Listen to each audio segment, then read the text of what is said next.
Bonsoir. Bienvenue. On n'est pas super nombreux, donc peut-être on pourrait se rapprocher un petit peu. Je sais pas, hein, je dis ça, c'est pour ceux qui sont tout à fait au fond. Enfin, vous avez le droit hein, de rester tout à fait au fond aussi, mais bon, voilà, ça paraît un petit peu éloigné. On va se sentir seul. Oui, c'est ça, on a l'impression d'être un peu tout seul là quand même. Bon. Bon, alors sinon, pour ceux qui débarquent et qui donc n'étaient pas là, hein, qui n'étaient pas là tout à l'heure, qui n'étaient pas là hier non plus, donc on a le plaisir d'accueillir Jackie Rénal et Patrick Deval. Donc Jackie et Patrick étant tous deux cinéastes et membres donc de ce fameux groupe Zanzibar. Dont on va essayer d'en savoir un peu plus avec vous. Donc Jackie présentait hier soir 2 fois son film Zanzibar, et puis Patrick présentera tout à l'heure à Céphale son film Zanzibar également. Alors peut-être, déjà, merci beaucoup d'avoir accepté notre invitation, hein, quand même. Plaisir. Et, euh, et la première, mais ma première des questions, c'est tout simplement comment vous définiriez le groupe Zanzibar? Qu'est-ce que c'est que ce groupe Zanzibar? Peut-être pour commencer en quelques mots, et puis on va essayer peut-être d'aller même un peu plus loin, au-delà de la définition quelque part, mais déjà une définition sommaire. Alors, définition. Est-ce que tu as branché ton micro? Ouais, pardon. Voilà. Définition, déjà, un bon esprit 68 était complètement souple, flexible et variable. Parce qu'une définition de Zanzibar, à travers les âges, disons que moi, par exemple, je n'ai que des choses un peu à contrario à dire, de Zanzibar, pas du tout contre, mais à contrario. Parce que quand j'ai fait mon petit film Acéphale, ou mon grand film, à l'été 68, Zanzibar n'existait pas en tant que tel, et j'étais pas conscient de faire partie d'un groupe Zanzibar. Ouais. C'est après coup, quoi. Bon, ça n'enlève rien, c'est juste la petite histoire, mais en tout cas, moi, quand j'ai commencé ce film, il se trouve que c'est vrai que j'étais copain de Garel, de Jackie, de tout un groupe. Et c'est vrai que dans l'ambiance 68, on a été décrit après, parce qu'il faut des étiquettes, les dandys de mai 68. Pourquoi? Parce que je vois votre programme justement sur toutes les révoltes, etc. Nous, la nôtre, elle était effectivement plutôt artistique, expressionniste ou même spirituelle, on pourrait presque dire, enfin du domaine de l'esprit. Et on était vraiment très éloigné de tous les âgés révolutionnaires politicards, toutes les tendances, les sectes, les dogmatiques, le blabla de 68 qui nous a submergés. Et nous, on essayait de trouver une autre attitude, une autre expression, voilà, une naissance, une renaissance. Voilà. Et c'est vrai que donc tous ces films Zanzibar ont peut-être en commun, après coup, d'avoir été le fait d'être fait par une bande. Et puis aussi, il y a l'histoire de la production, évidemment, de ces films dont on va parler. Je vais laisser Jackie en parler, mais disons que c'est vrai qu'après, le groupe s'est constitué à un moment, puis après, il s'est dissous, comme souvent tout groupe. Hein. Voilà. Est-ce que, Jackie, à moins que tu veuilles rajouter quelque chose par rapport à ce que venait de dire Patrick Euh, sur cette question de production? oui, parce qu'en fait, on voulait faire des films en 35 mm. C'est ça qui, T'as raison. à l'époque, moi je me souviens que ce qui était intéressant, c'est que, bon, Godard avait dit, moi je fais plus de films, je fais de la vidéo. Il y avait Mhm. ça aussi, il y avait plein de groupes comme le groupe avec Rouge, Gorin, Lecoq, le cinéma direct voilà, aussi. Cinéma Direct, avec Russe Poli, enfin il y avait tous, Chris Marker bien sûr, tout ça. Mais nous on était vraiment un peu en dehors de ça, je crois. Enfin on y participait aussi, Non, mais mais c'est ce que dit pendant les Jackie, ce qui est manifestations, intéressant, c'est mais que on est à une époque où les premières caméras à l'épaule synchrone, libres, sont accessibles, inventées. Mm. Donc c'est la caméra coûtant, Et ça, c'est une vraie révolution. Donc ça change les tournages. Chris Marker, Godard, beaucoup s'en emparent. Et nous, curieusement, et Rouge, bien sûr, etc. Et nous, curieusement, on a plutôt une approche académique ou classique, ou le 35 mm, la belle photo, et puis quoi d'autre comme aspect. Enfin, en tout cas, oui, on était soucieux de ce, je ne sais pas pourquoi. Finalement, on a un petit peu le 16. Il n'y a pas eu beaucoup de films en 16 de notre groupe. Il y a eu un film qui a été tourné en 16, c'est Emmett. Ouais. Enfin, je connais même pas. Mais de Claude Martin. Sinon, à l'époque, il y avait Peter Emmanuel Goldman qui tournait en 16. Il y avait des tas de gens qui tournaient en 16. Nous, ça faisait partie de notre dans 10, je sais pas, 35 mm, c'est beaucoup plus cher, c'est beaucoup plus. Ouais, c'est ça, c'est que c'est très, c'est aussi plus lourd, hein, les caméras reflex et compagnie. C'était, vous pouvez pas faire des travelling, c'est toute une histoire. Et, enfin, voilà. Et du coup, est-ce qu'on peut, parce que là, Patrick, ce que vous dites, hein, grosso modo, c'est que vous êtes une bande, en fait, une bande de potes avant d'être le groupe Zanzibar. Oui. Est-ce que du coup, le groupe Zanzibar, il se fait vraiment... Enfin, je pense qu'il faut qu'on parle de Sylvina Boissonnas. Et en fait, il se fait peut-être autour d'elle, de la question du financement, ou est-ce que c'est elle qui le fait parce qu'à un moment donné, elle décide de mettre un nom, Zanzibar, sur ses films qu'elle a financés. Elle a financé, mais elle ne produisait pas. Est-ce que parce que enfin, Sylvina Boissonnas, il y a vraiment un côté, c'est vraiment la mécène telle que ça n'existe plus, j'ai l'impression. Sylvina, Jacques la connaît encore mieux que moi, elle peut en parler, mais Sylvina, c'était une riche héritière d'une très riche famille, Schlumberger, Boissonnas, etc.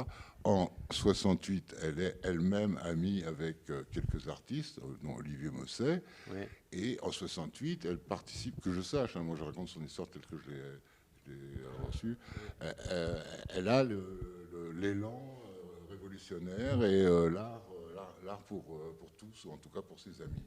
Et donc elle est tous les soirs à la Coupole, à Paris, et les gens viennent, les amis viennent et lui disent, voilà, j'ai un projet de film, j'ai un projet de journal, j'ai un projet de voyage. De musique aussi. De musique. Tout, ah bon, très bien, écoute, voilà, tu as besoin de combien? Moi, je me rappelle qu'elle m'a fait un chèque pour Acéphale, à la Coupole, mais c'était le chèque uniquement pour louer le matériel et acheter la pellicule. C'est-à-dire, j'avais l'embryon pour faire le film. Ouais. Après, tout le monde faisait ça en participation, gratuitement. Et après, elle a payé les frais de laboratoire, c'est ça. Et c'est comme ça que c'est devenu un film Zanzibar. Mais donc, à cette époque-là, au départ, elle signait des chèques parce que c'était la fougue révolutionnaire. Mais ça a duré quelques mois. Après, je crois qu'elle a décidé de rassembler tout ça, d'en faire une production, Zanzibar, etc. Jackie, tu peux nous préciser? Oui, en fait, oui. Voilà, donne-nous ta version, c'est ça. Oui. Non, mais moi, je trouve que c'est, en fait, si tu veux, elle a dû faire cette compagnie parce qu'en fait, techniquement, on ne pouvait pas acheter de la pellicule si on n'avait pas une maison de production. On ne pouvait pas acheter de la pellicule en 35 mm sans avoir une maison de production. Et qui était le premier vraiment qui avait fait le premier film Zanzibar? C'est Serge Barre, avec Détruisez-vous. C'était son frère, d'ailleurs, qui avait financé toute cette production. Le frère de Sylvina Boissonnas. Pour préciser. Avant Sylvina, c'était Jacques Boissonnas. Et puis, bon, elle a repris le flambeau et il a fallu faire une production pour développer les films, acheter la pellicule, louer les caméras, etc. C'était très... D'accord. Et Serge Barre, il a trouvé ce nom. Alors, Olivier Mosset dit, oui, Serge Barre, Zanzibar. C'est parce que ça rimait. Et puis aussi, je crois qu'il avait dit qu'il adorait Rimbaud, qui disait « J'irai à Zanzibar ». Il avait écrit une lettre. C'est un nom de rêve. Voilà, c'est un nom. Un nom de rêve. Et certains membres de Zanzibar sont allés on va essayer d'aller jusqu'à Zanzibar en Land Rover, en faisant de la musique et en enregistrant la musique avec peuple qu'ils ont rencontré tout du long de la route. Caroline de Binderne et Barney Whelan, qui en ont fait un merveilleux disque collector qui s'appelle Moshi, je crois. D'accord, je ne connais pas. Ouais. Et c'était cette année-là, 69, c'était un groupe de Zanzibar. Ils sont partis en Afrique avec Daniel. Avec 3 jeeps. Avec Didier Léon. Avec des Land Rover, non? Oui, des Land Rover, et ils voulaient aller jusqu'à Zanzibar, et puis ils se sont arrêtés au milieu. Mais ils n'y sont pas allés. Au milieu du Ils désert. sont arrêtés au Niger, ils étaient déjà. D'accord. Et alors, du coup, par exemple, pour revenir, parce que c'est intéressant, pour revenir sur cette question de production, ça veut dire, du coup, on crée, Sylvina Boassonas crée, en fait, Zanzibar comme entité, donc de production, pour pouvoir acheter de la pellicule, payer les labos, mais elle n'est pas productrice pour autant. C'est-à-dire qu'elle finance, mais elle ne produit pas. C'est particulier quand même. Donc c'est quoi? C'est de l'autoproduction? C'est vous qui avez chacun vous produisiez vos propres films? Enfin, il y avait quelqu'un qui s'occupait des comptes, sans doute un peu de la. Nous, on n'a pas su parce que nous, on est parti, on a voyagé. Quand on est revenu, c'était fait. Donc on n'a pas du tout suivi. Enfin, moi en tout cas après. Mais par exemple, concrètement sur Acéphale, sur 2 fois. Oui. C'est c'est vous-même qui avez. C'est nous-mêmes. C'est vous-même qui produisiez, réalisez le film.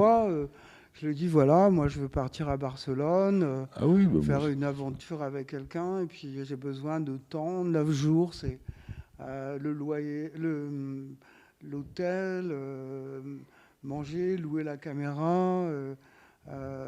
Voilà, et d'ailleurs 2 fois, c'est toujours.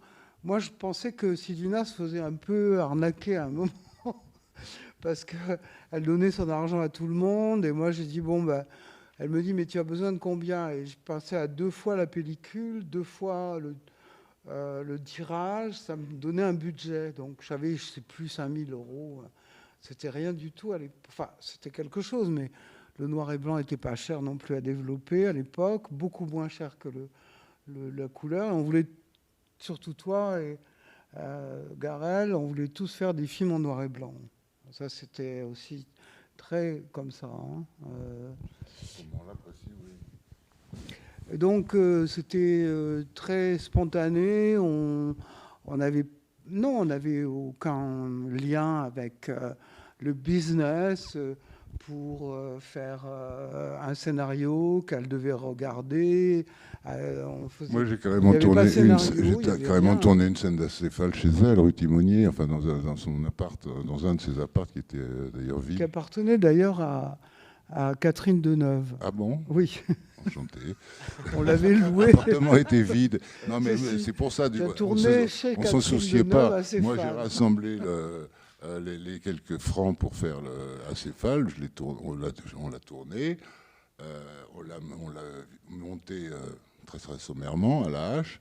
Et ensuite, on l'a montré ici ou là très rapidement à la Cinémathèque à Paris. Donc nous sommes à l'automne 68, à l'hiver 68. Et moi, je me souviens, le 22 décembre 68, je vole pour les États-Unis. Et je ne reviens pas avant 10 ans en Europe. Ouais. Donc, et Jackie me rejoint tout de suite aussi, d'ailleurs, après aux États-Unis. En septembre. Non, en janvier, juste après. Janvier, ouais. Juste après 69, comme ça. Noël. Bon. Enfin, voilà. Donc, je ne me suis absolument pas soucié d'Acéphale. Quand je suis parti droit en avant, je suis passé à autre chose complètement. Et je n'ai pas du tout suivi. Et alors, pour l'anecdote, donc au printemps 69, Acéphale est sélectionné à la quinzaine des réalisateurs. Mais moi, je n'en ai jamais eu aucune idée jusqu'à ce que je revienne dans les années 80 et que j'apprenne que ça s'était passé, sans moi, quoi. Et donc, j'étais vraiment ailleurs, quoi, si vous voulez. Je n'ai pas du tout... Mais toi, tu avais dit que c'est ton dernier film, que tu voulais plus faire de film. Oui, en plus, j'étais un petit peu table rase, c'est vrai, absolutiste. Je quitte la société du spectacle et je me tais tel Rimbaud avant lui, quoi. Parce que j'ai plus rien à dire, ou je sais pas. Enfin, en tout cas. Mais bon. Parce qu'il y avait eu ça aussi en 68 avec là, à Cannes, et a vu les obsèques du cinéma, tu te souviens? Il y avait de la eu, Société du il y avait eu même spectacle. un enterrement Oui, avec oui. un corbillard et tout ça. Mmh. Il y avait tout un groupe, et nous, on en faisait plus ou moins partie, pas physiquement vraiment, mais d'une façon comme ça. Oui, oui, non, mais On c'est- disait, voilà, c'est notre dernier film. ouais. Enfin, en tout cas, toi, tu prenais que c'était ton dernier film. Ben, disons qu'un des slogans de 68, c'est tout le monde est un artiste. Donc c'était dans le genre demandons l'impossible, etc. Donc là, moi je le croyais vraiment. À un moment, je l'ai cru, quoi. J'ai cru que on donnait des crayons de couleur à des enfants, ils allaient tout de suite faire des choses merveilleuses, à des fous aussi. Que voilà, ça allait être la solution finale, l'art et l'expression artistique, etc. Bon, après, quelques temps plus tard, aujourd'hui, je modérerai beaucoup cette appréciation, quoi. Mais même, j'y crois pas du tout. Mais bon, c'est comme ça. En tout cas, oui, alors c'était pour ça que, en tant que jeune artiste, je sais pas pourquoi, j'ai voulu me fondre à un moment, passer à autre chose, et voyager, surtout à l'époque, pour moi, enfin, c'était ça, quoi. Et d'autres sont partis dans les Cévennes élever des chèvres. C'était quand même fort, 68, au-delà du système économique de production. Il y a eu chacun reconsidéré aussi ce qu'il faisait. Les cordonniers se demandaient pourquoi ils faisaient des chaussures, etc. Les cinéastes aux états généraux du cinéma, nous étions souvent. Aussi, c'est poser ces questions dont tu parles. Est-ce qu'on va continuer à faire des films ou dans quelles conditions, et aussi pourquoi laver le cerveau des gens? C'est pas simplement le système économique, c'est mettre son grain de folie, de fantaisie dans la tête des gens. Moi, j'étais assez puritain, j'aurais pas voulu Cronenberg, tous ces films, etc. Je trouvais que c'était quoi? J'avais pas envie de ça, quoi. Mais bon, ça m'a passé aussi, mais à un moment, il y a eu comme ça des retours aux sources, à l'authentique, à la pureté. Est-ce que du coup on peut, parce que là, on rentre vraiment dans le fond de Zanzibar, c'est-à-dire ce rapport à une esthétique qui me semble Une révolte aussi. et qui est liée aussi, voilà, à une révolte, qui est une question, parce que c'est l'idée de notre programmation, de mettre en rapport justement le groupe Zanzibar qui n'est pas politisé et le cinéma militant qui lui est très politisé et donc qui est d'une éthique, on va dire, politique, et Zanzibar davantage d'une esthétique, mais me semble que les deux, on peut opérer un croisement et qui passe par la forme. Et Zanzibar, c'est aussi ça. Je propose peut-être, est-ce qu'on peut parler de la forme pour arriver au fond? C'est-à-dire la forme, même si vous tournez en 35, c'est quand même de très petits budgets, quoi qu'il en soit, et de très petites équipes. Et donc, c'est-à-dire que économiquement, on est sur quelque chose qui est plutôt minimaliste, mais à l'écran aussi, c'est-à-dire faire table rase, toute une grammaire cinématographique pour revenir au cinéma presque des premiers temps, avec très peu de mouvements, plutôt des plans fixes, beaucoup de plans face caméra. Donc, c'est de revenir à une... Ça, c'était très influencé par Warhol. On avait beaucoup vu. Moi, j'ai revu Persona de Bergman récemment. Ce Persona, c'est de 66. Ouais. Donc avant nous. Je dis, oula, attends, c'est vrai qu'il avait frappé très fort. Ouais. Il y avait déjà dans le noir et blanc, dans l'évanescence, la disparition, l'apparition, les visages aussi, face caméra. Parle dans le micro. Face caméra, les visages coupés en deux, etc. Bon, enfin, il y a pas, voilà, moi, Persona, mais il y avait Warhol aussi, c'est vrai, qui nous a... Oui, moi, parce j'étais qu'en pas fait, tellement... Moi, j'ai découvert plutôt après, tu te Warhol. souviens, il y avait eu Olivier Mossé qui nous montrait les films qu'il avait tournés à la Factory de Warhol en Super 8, et on avait tous des caméras Super 8. Et c'est un peu un écho aussi avec un grand metteur en scène qui est assez oublié, qui s'appelle Jacques Baratier, qui a fait un film d'ailleurs qui est formidable, qui s'appelle Dragée au poivre. Ouais. Et là-dedans, ils disent j'ai ma caméra, tu as ta caméra. Enfin, tu vois, il y avait tous. Et puis il a aussi tourné à la même époque Piège, tu te souviens? Ah, je me rappelle très bien de Piège. Oui, c'est un film complètement fou. Désordre. Et ça, Désordre. C'était aussi une autre tendance. Enfin, c'était pas Zanzibar, mais Non, bien sûr. il y avait comme ça ce mouvement. Mais du coup, chacun, parce qu'en fait, on parle du groupe Zanzibar, mais c'est pas vraiment un groupe. C'est comme quand on parle de la nouvelle vague. De Dogma.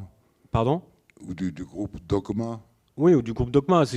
C'est-à-dire, en fait, en grosso modo, c'est une étiquette. Est-ce qu'on peut dire que, moi, c'est ce que j'avais lu dans le livre de Chafteau, en fait, où elle dit que c'est Sylvina Boissonnas, à un moment donné, qui a rassemblé des films sous une étiquette Zanzibar pour essayer de le distribuer aux États-Unis. On est début 70, quelque chose comme ça. Et donc, j'ai envie de dire, c'est un groupe presque qui est créé de toutes pièces. Le groupe, il existe parce que vous étiez des amis, mais on ne peut pas parler d'un groupe dans le sens où est-ce que vous travaillez les uns avec les autres sur les films de chacun. Est-ce qu'il y avait un mouvement? Est-ce que Si, je veux dire, est-ce qu'il y avait il y avait Garel qui nous unissait quand même, parce que Garel était le plus jeune, mais il était le plus... il avait déjà fait plusieurs films. Il a fait Marie pour mémoire et avant les enfants désaccordés, je crois. Le premier film qu'il a fait. Ouais.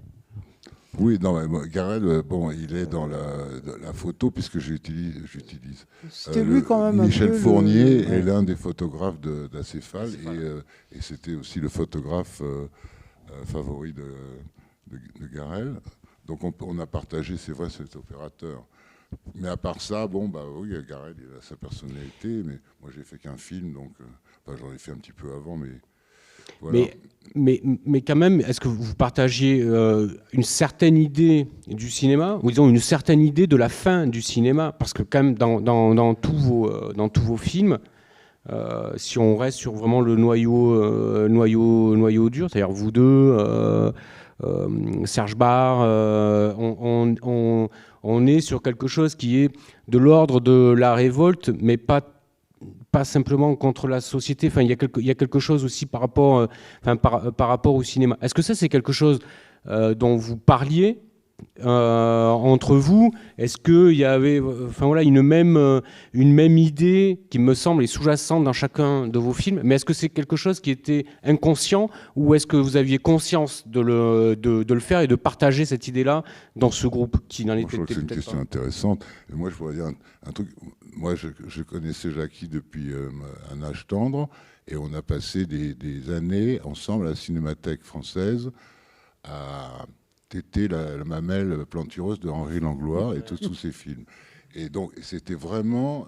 c'était une des seules femmes, d'ailleurs, parce que c'était vraiment un groupe de moines trappistes et des cinéphiles. Mais sinon, et donc on a eu une éducation de cinéma, de grand cinéma, de Renoir, Rossellini, Ford, Griffiths, Chaplin, que sais-je, Keaton, Howard Hawks. Quand j'avais 16 ans, j'ai été voir l'hommage à Howard Hawks à rue d'Ulm. Bon. Donc on était élevés dans le grand cinéma. Et puis la nouvelle vague est arrivée, qu'on a beaucoup aimé, bien sûr, parce que c'était quand même frais et tout ça. Et puis nous, on est arrivés juste après.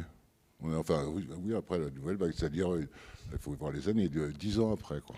Ouais, la génération qui suit. C'était nos grands frères, disons.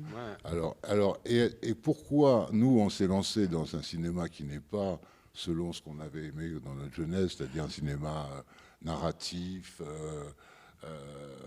avec des tas de belles choses, etc. Non,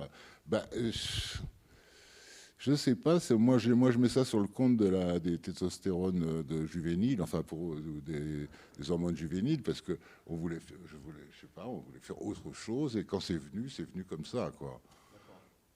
Bon, c'est mon explication. Ouais, moi, je pense que toi, c'est sûr que tu étais beaucoup plus le philosophe littéraire. Enfin, ouais. Tu sortais d'ailleurs de Héraclite l'Obscur, qu'on avait produit en Tunisie un an avant. Tu étais très, je sortais pas très de isolé dans ta tour d'ivoire de connaissances littéraires. J'ai même pas le bac. De philosophie. De quoi? Non, je précise au passage, j'ai même pas le bac. Elle me présente comme un philosophe lycéen. pas Et grave. c'est vrai que, bon, après, j'ai pu mettre mes pas dans ce... mais en tout cas, j'ai pas de cursus, quoi. Mais oui, alors... Et donc, enfin, pour moi, je me souviens, alors, évidemment, un peu comme Nathalie Sarraud dit, quand ça fait 50 ans, donc on arrange un peu nos mémoires et tout ça, mais quand même, vous étiez avec Pomerol, avec Jouffroy et toi, quand même très vindicatif, vous avez écrit sur oui. la violence, enfin... Vous avez écrit un moment de beaucoup, vous avez révolution. beaucoup parlé de ça. L'histoire de mai, c'est venu, on était tous, à part Jouffroy, on était tous dans nos 20 ans, quoi. Et c'était vraiment pour notre anniversaire, cette explosion de mai, secouer le vieux de Gaulle et le cocotier, c'était super bienvenu. Et puis, bon, alors après, qu'est-ce qui s'est passé? Bon, pendant cette révolution, effectivement, on était souvent chez Olivier Mosset, rue de l'Échaudé, ou alors chez Alain Jouffroy. Et Jouffroy, c'était Saint-Just, à l'époque. On comparait à Saint-Just. Il voulait couper les têtes à gauche, à droite. C'était... Bon, je me rappelle de ça. Chacun était dans des attitudes complètement bizarres ou extrêmes. Moi, c'était plutôt la table rase, je sais pas quoi. L'Europe est une page blanche, je dis je fais dire un acteur dans la céphale. Bon. Donc c'est vrai qu'on a eu une période sans doute un peu fondamentaliste, terroriste, quoi. La terreur ancienne de la Révolution française. Mais Jouffroy, c'est dans on des n'a pas été jusqu'à mettre des bombes dans les égouts comme nous le suggérait notre pote Emmanuel Clément. Mais c'était quand même un tout petit peu l'idée de Sylvina à un moment. Ah bon, bah oui, il y avait il y avait quand même ce côté complot. Il fallait tout détruire, les commissariats, les flics. Il y avait ça, hein, mais c'était pas du tout on n'était pas du tout maoïste, on n'était pas du tout communiste, enfin. Vous étiez pas encarté, voilà, vous n'étiez pas loin d'être encarté, mais quand même vous vouliez tout faire sauter. Quand même, ouais. Il y avait quand même ce vent qui venait aussi d'Allemagne aussi, où là il y avait eu vraiment des groupes 68, très violents. C'est partout, hein, Mexico, Prague. Berkeley, enfin c'est très chaud, hein, 68. Et, Jouffroy, pour venir sur Jouffroy, il y a justement un discours dans une salle, c'est dans Détruisez-vous. C'est dans Détruisez-vous. Un discours, pardon, quoi? Justement d'Alain Jouffroy, qui a un discours de terreur, véritablement. Voilà, le film, on le passera, je sais plus, mais bientôt. Il n'est pas encore passé. Ouais, je me rappelle. Là, je sais plus là. Peut-être dans une semaine. J'ai plus en tête. Fait un discours.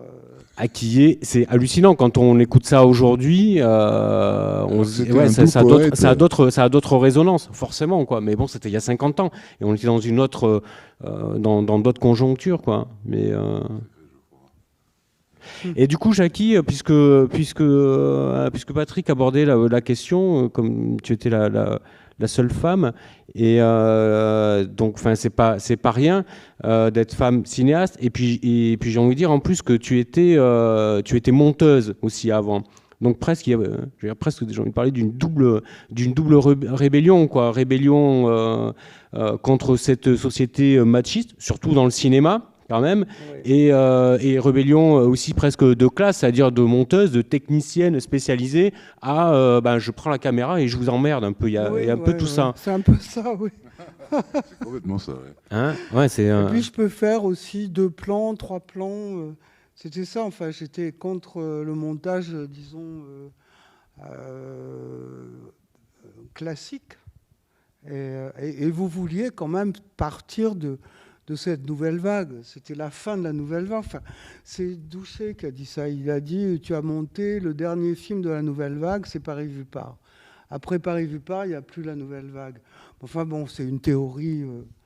Je sais pas, tu vois. Et donc, nous, bon, on ne va pas être là à Zanzibar. On a contre la nouvelle vague, on ne pensait pas du tout à ça, mais pas du tout. Non. Mais finalement, il y a plein de gens après qui ont interprété ça comme le mouvement Zanzibar, beaucoup de d'écrivains de cinéma qui en ont beaucoup parlé. Peter Woolen, les femmes le groupe Camera Obscura aussi. Il y avait beaucoup de discussions là-dessus en disant que bon. Et ça venait aussi du mouvement de les réalisateurs qui avaient formé en 68 des nouveaux codes. Tu te souviens, il y avait Aubier par exemple qui disait il faut surtout jamais tourner avec un télescope. Enfin, oui. Faut avec le zoom. Avec un zoom, parce que c'est fasciste. Le travelling est une affaire de morale. Il faut tourner qu'au 50 mm. Enfin, il y avait des tas de théories comme ça. Alors, moi, je me souviens que j'avais bêtement demandé à Garel, tu es sûr, il faut tourner en 50 mm. Enfin, et tout 2 fois a été tourné au 50 mm, parce qu'il y avait quelque chose quand même qui était là, qui planait pour changer les normes, disons, du cinéma. Ça, c'est sûr. Et moi, je me révoltais contre mon métier, mais pas vraiment. J'avais toujours eu là quand même une part assez intéressante, puisque j'ai travaillé avec Chabrol, Godard, un qui est... Romer. Et puis Romer, oui, ça c'est mon grand maître, mais aussi Jean-Daniel Paulet. Et oui, Paulet, et bien ça, sûr. alors là, c'était un vrai bonheur. Alors, et du coup, je pense... Oui, Méditerranée, bien sûr. Pardon, je passe du coq à l'âne là, mais à vous écouter, du coup, je me pose la question parce que vous étiez quand même dans une idée, on va dire, d'en finir avec le cinéma, disons, traditionnel. Est-ce que vous alliez au cinéma à cette époque-là? Est-ce que vous alliez au cinéma voir des films? Est-ce que vous revoyiez encore les classiques, ou est-ce que vous étiez dans un rejet finalement, dans une forme de radicalité jusqu'à ne plus Non, on allait tout le temps à la Moi, cinémathèque. je me souviens qu'on a toujours été beaucoup au cinéma, avec Jackie, énormément. Après, ça a évolué avec ce qui se passait, les événements. À partir en mai, après mai, il a commencé à y avoir des projections un peu privées aussi. Oui, parce qu'en fait, il y avait la grève aussi. Il n'y avait pas le cinéma. Tu te souviens Bah oui, de toute Marco façon, pendant mai, devait oui. sortir son film Les Idoles, il n'a pas pu le sortir. Mhm. Parce qu'il y avait la grève aussi des cinémas. Ouais. Et Moi, j'ai failli pas pu venir à Toulouse parce qu'il y avait la grève. Ça Ça, continue. aujourd'hui. Ah oui.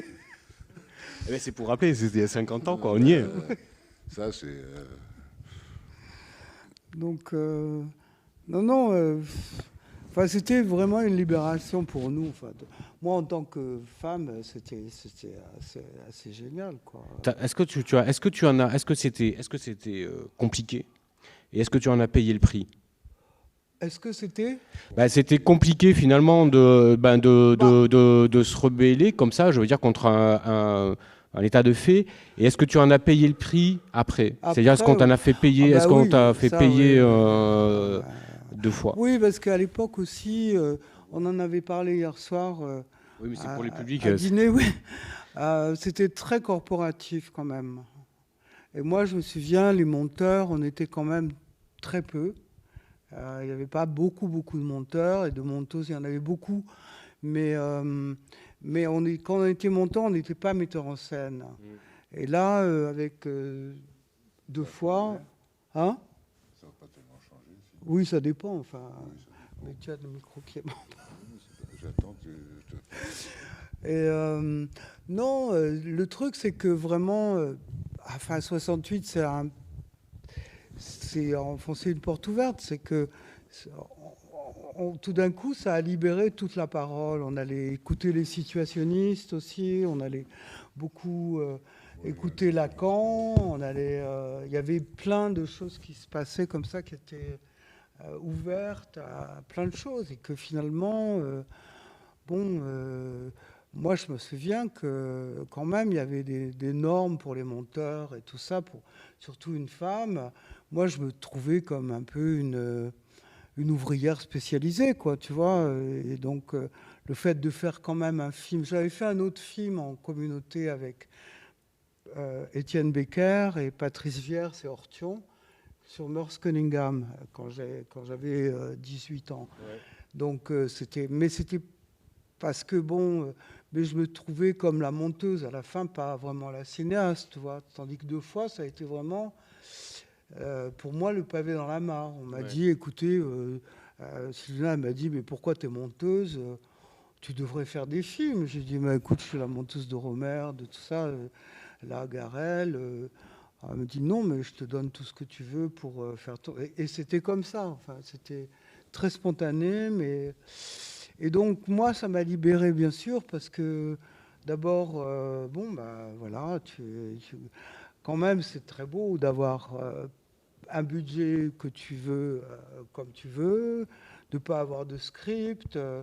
Moi, je pense que 2 fois, c'est un film Polaroid. Je l'ai dit hier.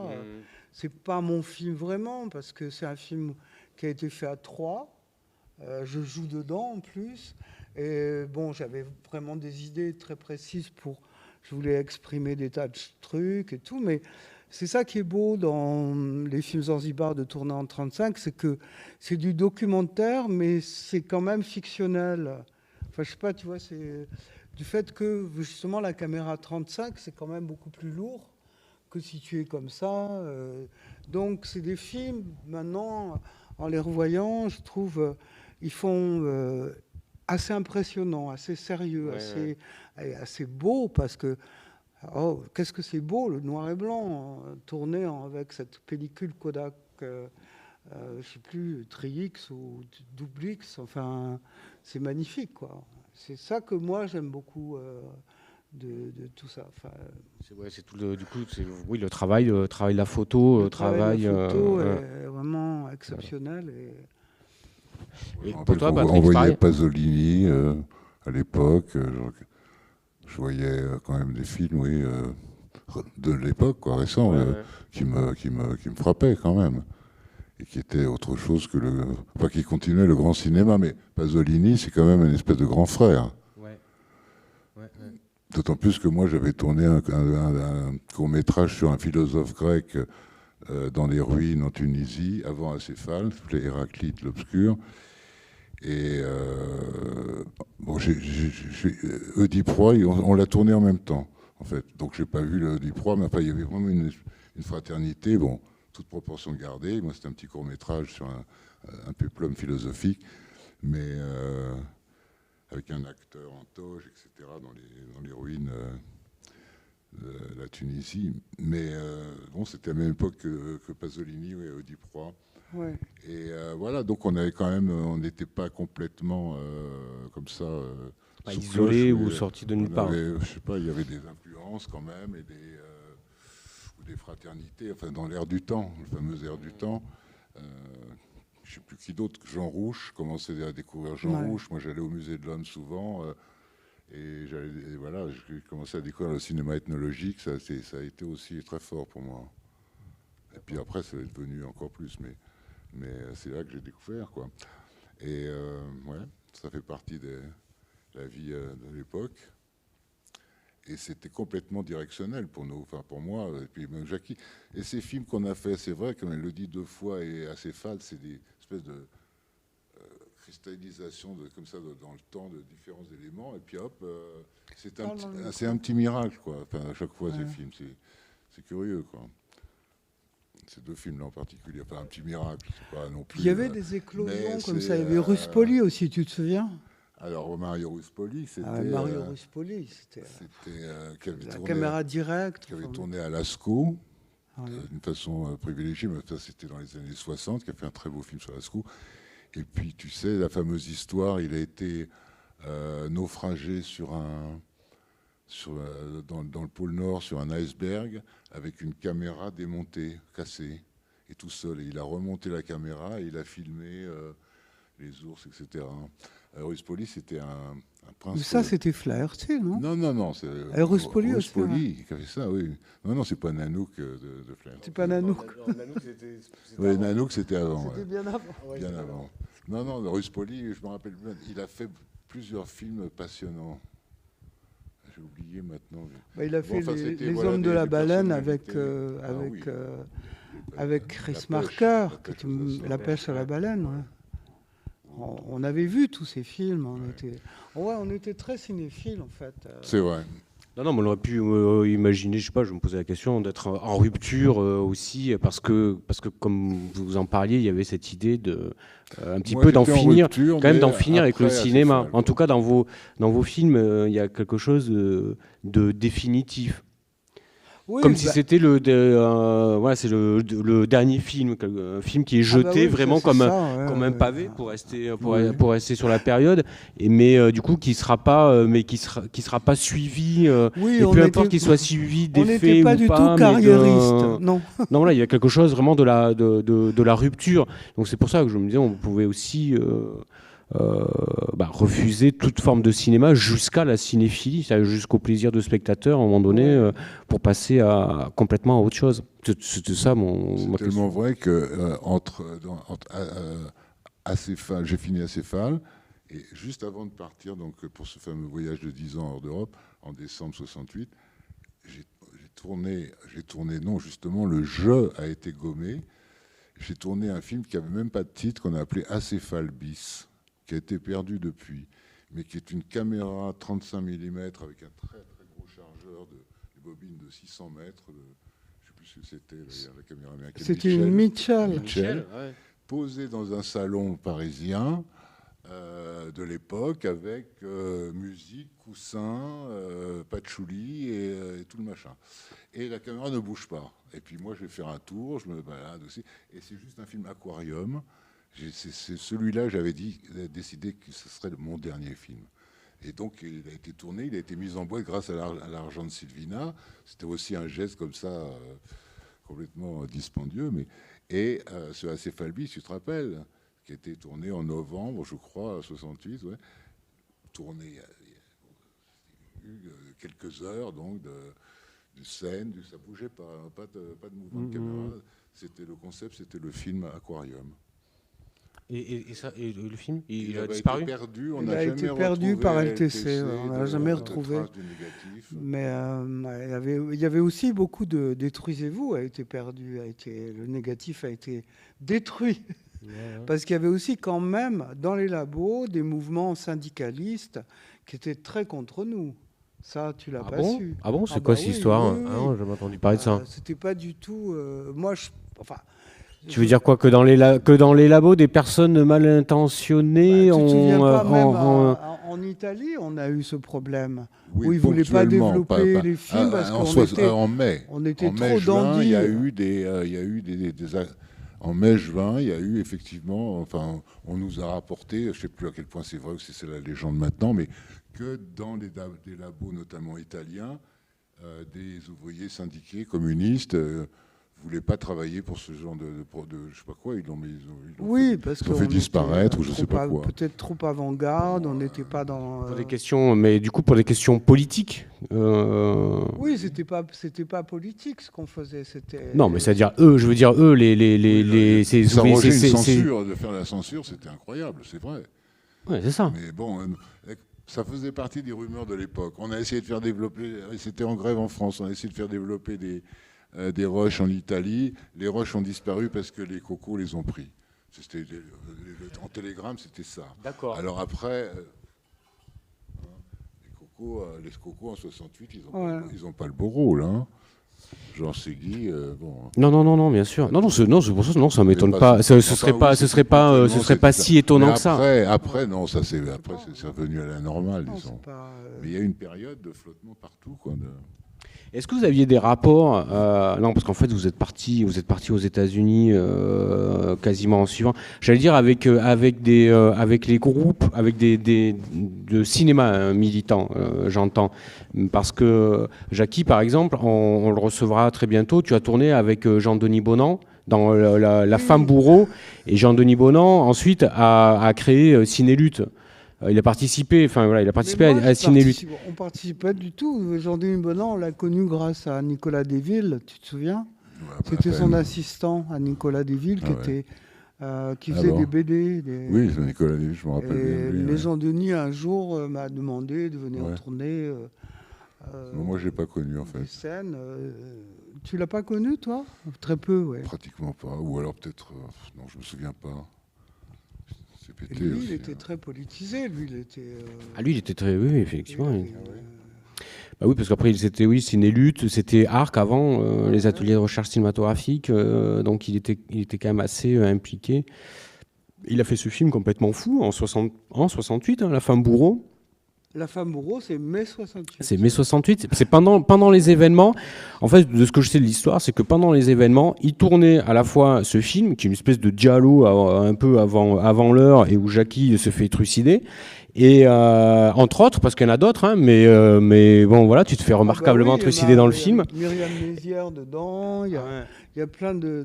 Et en même temps, ils arrêtaient le tournage aussi pour aller filmer les barricades. Le tournage était voilà un peu en même temps. Mais vous, je sais pas, parce que Actua 1, c'était aussi, c'est pendant les événements. C'était Garel. Vous étiez dans le coup tous les deux, ou c'est Garel tout seul qui a fait ça?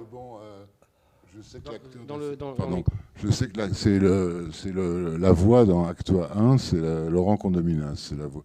Et qui m'a dit, mais oui, c'est vrai, Garel, je passais à Dovidis, Garel m'a dit, tiens, tu veux pas lire un truc, et c'est lui qui l'a lu. À part ça, moi, je me souviens pas. Je me souviens qu'on a peut-être fait des prises de vue, mais... Si, on faisait des cinétracts, parce qu'en fait, à cinétracts. Dovidis, il y avait on pouvait faire gratuitement les salles de montage, tout ça, donc ça se passait surtout à Dovidis, et ça, c'était formidable. Je ne sais plus comment il s'appelle, il est toujours en vie d'ailleurs, le directeur de Dovidis, et donc on faisait... il y avait Chris qui tournait, il y avait Marker, il y avait plein de... Oui. Il y a eu même, je ne sais pas si tu te souviens, le cousin de Sylvina aussi qui était là, qui venait voir... qui venait nous voir tourner, etc. Mais enfin, François l'idée, Duménil. c'était de faire des reportages sur les barricades ou en dehors et de les développer tout de suite et de les montrer le lendemain. Ouais. Voilà, c'était ça les cinétracts, c'était des films journaliers tournés et montés à la va-vite, comme ça. Et pour... Donc il y a eu des cinétracts Zanzibar, enfin avant l'heure. Oui, il y a non, eu... parce qu'en fait... Mais ils étaient anonymes dans le principe, quoi.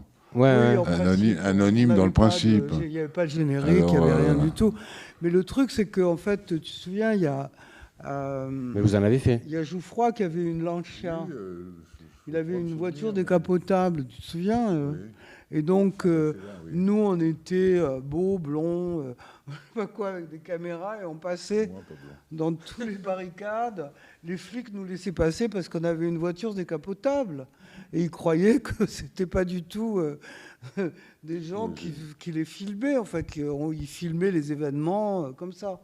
Et tu as vu parfois, ils s'approchent, ils sont menacés. Oui, mais enfin bon... Il n'y a pas du tout... Il n'y a rien qui... Pardon, il n'y a pas un poil qui dépasse. C'est juste la tension entre les flics qui s'approchent, qui regardent, et puis la voiture qui redémarre. Et ils sont là en chien de garde. Bon. Ouais. Non, mais les prises de vue, non, je me souviens pas. Mais mon copain Laurent, donc, qui joue dans la céphale, il s'est fait... son artère fémorale ouverte par une grenade des gendarmes, boulevard Saint-Michel, emmené d'urgence pour garrotter tout ça. Bon, il y a eu des dégâts. Hein. Moi, j'étais aveuglé à la Sorbonne pendant quelques temps. Mais je me souviens pas tellement... Oui, on a participé aux États généraux du cinéma. Il y avait des groupes, quoi, Tsiga Vertov, je sais plus... Il y avait Godard. Godard qui tournait avec Gorin. Même Tavernier a créé à ce moment-là la Société des réalisateurs, j'ai l'impression, des réalisateurs, ouais, la SFR, il me semble.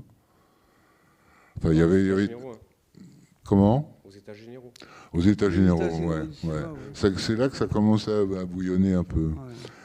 Mais bon, voilà. Chacun passé par là. Oui, non, les États généraux du cinéma, c'était quand même important parce que ça annihilait tous les principes, disons, de grosses productions qu'il y avait à l'époque où, en fait, si tu étais pauvre, si tu n'avais pas de maison de production, tu ne pouvais pas tourner. Oui, les films comme Angélique, Marquise des Anges, c'était plus du tout... après 68, ouais, c'était plus le propos. Angélique, Marquise des Anges, dont on a vu le tournage en Tunisie. De Non, quoi tu parles de grand cinéma d'avant, classique, c'était impossible après 68. Je pensais à des films style Angélique, Marquise des Anges. Qui n'est- Angélique, Excuse-moi, j'entends pas. tu es passé à côté de Angélique, Marquise des Anges. Ah Non, bon. ce qu'il dit, voilà, c'est que oui, à Oui, partir de oui, ce oui, moment-là, non, mais, ce type de grosse production comme ça, oui, c'était, non, mais, c'est fini. c'était quand même. C'est vrai que 68 a quand même libéré beaucoup de tout ça. Enfin, je crois, les États généraux, tout ça. Enfin, je veux dire, bon. Il y en a qui renient l'héritage, il y en a qui se demandent. Bon, tout n'est pas vraiment doré, évidemment, mais ça a quand même dégagé bien autour des oreilles Ouais. pour pour la société, quoi. Est-ce que, Enfin, voilà. alors, est-ce qu'il y a des questions? Ah oui, au fait. N'hésitez pas à poser des questions. Profitez-en. Jean-Marc, t'avais pas une question? Ah, d'accord.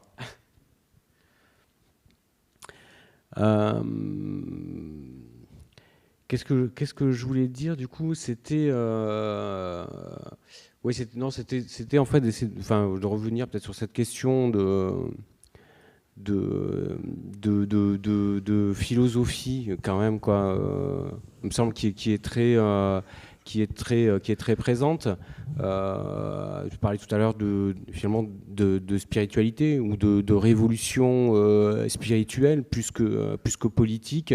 Du coup, comment est-ce qu'on pourrait est-ce que c'est comme ça qu'il faut le définir, le groupe Zanzibar, définitivement, comme un cinéma un cinéma de libération spirituelle? Et est-ce que c'est encore du cinéma?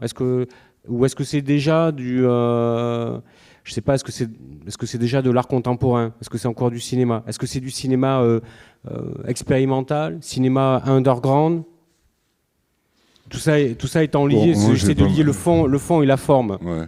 Dans ma question. Le fond est face en l'air, tête en bas, comme disait mon copain antillais. Écoutez, non, moi j'ai du mal là. J'ai du mal à définir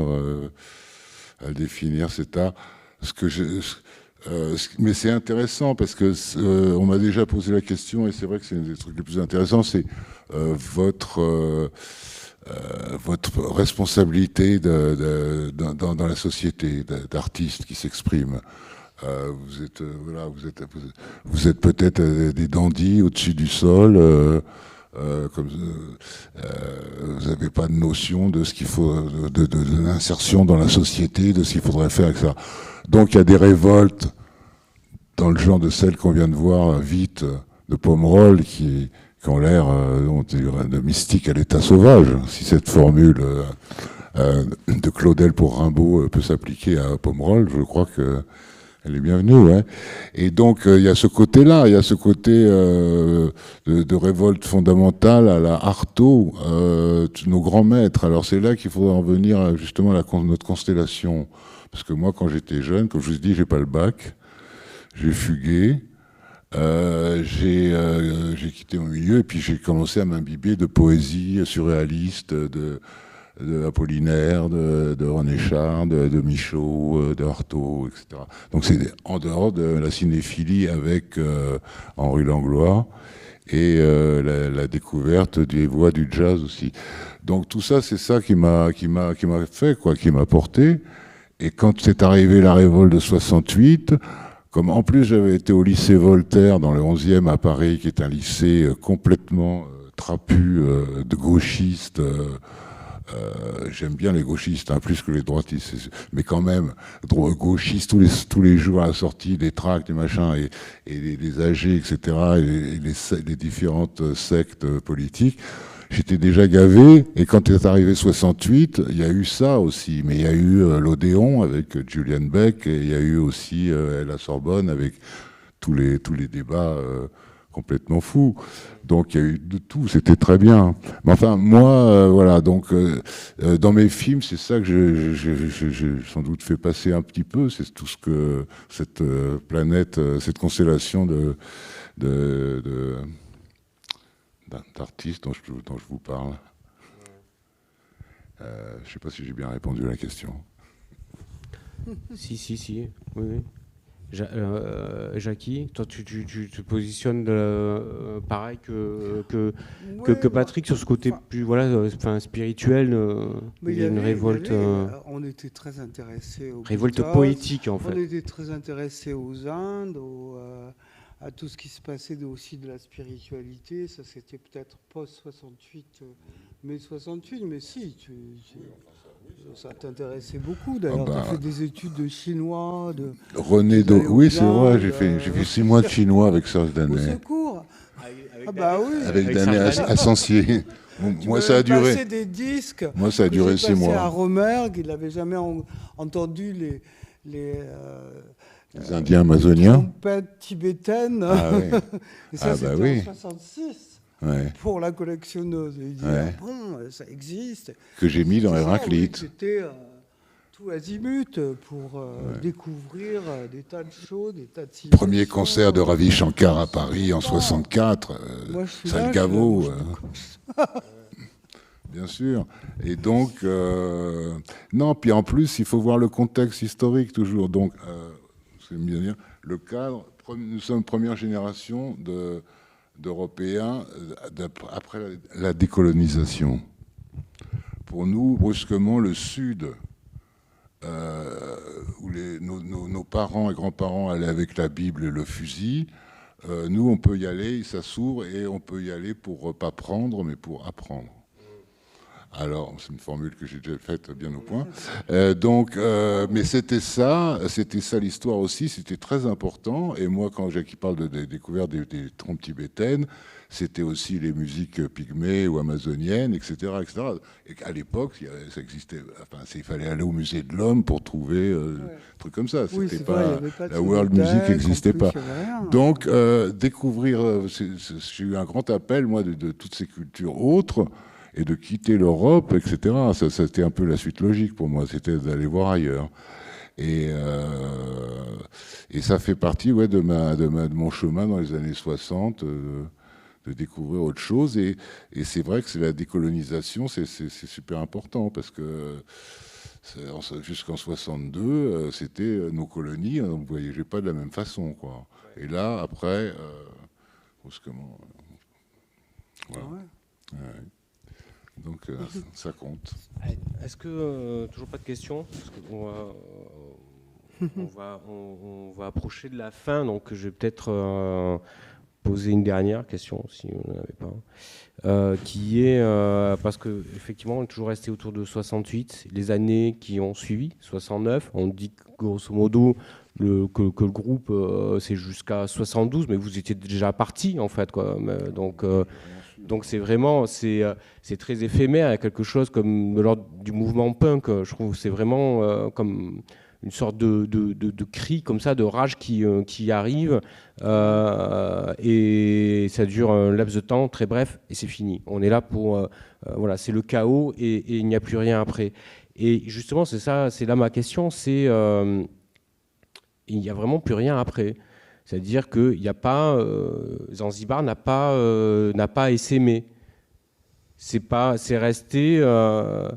Quelle diffusion il y a eu? Il n'y a pas eu il n'y a pas eu de reprise de flambeau véritablement.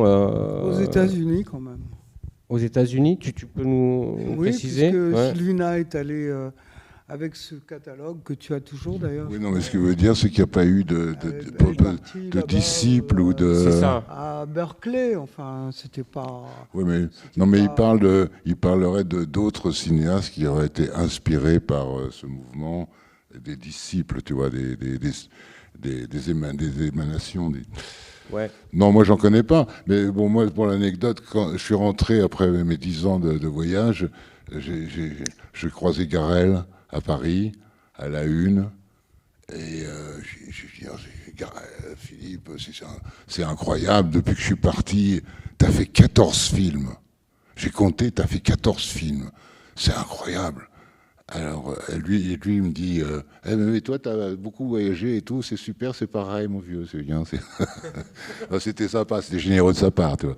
Mais bon, il avait fait 14 films, dont au moins 7 avec des archibouts de ficelle.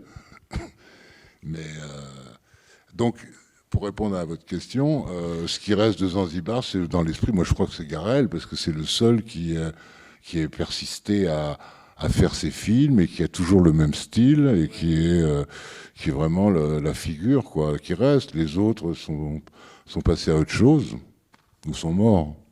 Ouais. Donc, il y avait dans notre bande, il y avait Clémentique, Alphon, Tina Aumont, tout ça, c'était les amis. Je ne les cite pas tous, mais voilà, bon, beaucoup ont disparu. Hein. Ouais. Jackie et moi, nous sommes survivors. Pomerol. Yes. Pomerol, oui. Ok, Jackie, C'était- donc non, il n'y a pas, alors, pas pareil, pas de descendance derrière. En gros, ça veut dire qu'il y a, on pourrait, est-ce qu'on pourrait écrire une histoire comme ça, c'est-à-dire que Scarax, par exemple. c'est-à-dire que la nouvelle vague, la nouvelle vague a commencé à entamer, on va dire, la fin de quelque chose, la fin d'un système de production, et vous êtes arrivé derrière, vous avez fini par tout enterrer finalement. Le cinéma a continué, mais je veux dire, il y a quand même... On a fait- Super fossoyeur. Non, mais parce que par cette exemple, question- on pourrait pas cette dire question de la Léo fin- Scarax, est-ce qu'il serait pas, Ouais, c'est non, vrai, ouais. un petit peu... Non, c'est intéressant ce qu'il dit. je trouve. Oui, on a peut-être Parce qu'il y réussi avait notre ça, coup. quand même, il y avait, Non, parce qu'il me semble que quand même, c'est quelque chose qui est extrêmement présent dans vos films. C'est La fin. la fin, c'est-à-dire la fin de l'histoire, la fin du cinéma. Je veux dire, et la fin de l'histoire du cinéma. C'est quelque chose qui est frappant surtout dans vos films à tous les deux. Je trouve qu'il y a vraiment quelque chose de cet ordre-là et qui est revendiqué. On fait un film pour en finir avec le cinéma. C'est complètement hallucinant comme geste quand même, quoi, de dire ça. C'est un geste d'amour fou, quoi. ouais, c'est vrai, J'aime ouais. tellement le cinéma que je veux le tuer quelque part. Il y a pour revenir à quelque chose de surréaliste qui est aussi une des Oui, et puis je vais vous montrer une le influence cinéma, ouais. une influence forte.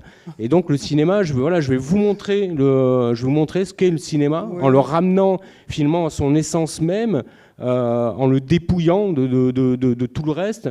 Et je vais, du coup, je l'achève en même temps, quoi. Je trouve qu'il y a quelque chose de ça. Oui, on voulait montrer Un aussi geste beaucoup comme ça. de films C'est la fin. de C'est la fin, et on voulait aussi faire un hommage comme un Yaku Ouais. au cinéma du muet. Moi, j'ai tourné beaucoup de scènes, toi aussi, oui. où c'est muet. Cette scène qui est magnifique, que j'ai revue là, à la Cinémathèque d'Acéphale, où il se passe rien, vous murmurez comme ça sur une gare qui est complètement vide. Il n'y a pas de trains qui vont arriver. Les gens sont des hippies, des anciens beatniks. C'est l'Exploding Galaxy. Il y a toi, on est en costume. Enfin, il y a toute une espèce de choses qui se passent qui est là mais qui connecte pas. Enfin, qui est là mais qui vit et qui va mourir, c'est sûr. Et c'est marrant, j'y pense là, parce que c'est quelque chose que j'avais noté et qui, pareil, il me semble, qui est très... qu'on retrouve dans vos deux films, et qui peut-être rejoint cette question-là dans la forme, c'est la question du champ hors champ. J'aime dire, parce que dans Acéphale, il y a cette question finalement du tunnel, c'est-à-dire extérieur, intérieur, sortir, ne pas sortir. Il y a cette question-là. Dans Deux fois, il y a ce plan qui est assez hallucinant où tu es dans le cadre et il y a une main, il y a quelqu'un qui te tire les cheveux et c'est pour te sortir du cadre et toi re-rentrer dans le cadre. Et il y a cette question finalement du champ hors champ, c'est-à-dire qu'on a le cinéma, mais on l'a pas. je sais pas exactement quoi. Mais l'entrée de champ, à un moment, il y a 3 acteurs qui rentrent qui traversent. Et qui traversent l'écran. C'est une obsession de. Tu parles dans le micro. Sinon, je crois que c'est une obsession de peintre, quoi, de cadre. Le cadre, c'est dans la prise de vue, c'est un truc très, très important, quoi. On y pense beaucoup. Donc, alors après, comment on le traite, je sais pas, mais c'est des jeux avec le cadre. Et c'est une espèce de mise en. Moi, c'était plus féministe. C'était Toi? Ouais. On m'enlève Attends, le geste, c'était Ah plus oui, oui, oui, c'était une ça, question de c'était lutte un toi, politique. oui, jeu oui, comme oui, ça. oui, Ouais. oui. Mais enfin, C'est bon, pas- tout ce c'est qui pas dans rentre le ou sort cadre. du cadre, c'est chargé de Bah, signification, quoi. Bah, non, parce que ce qui est fort pour revenir, enfin toujours sur cette question par rapport à une grammaire, c'est-à-dire que on va dire dans une grammaire classique, souvent on va dire pour jouer sur les expressions chant contre chant.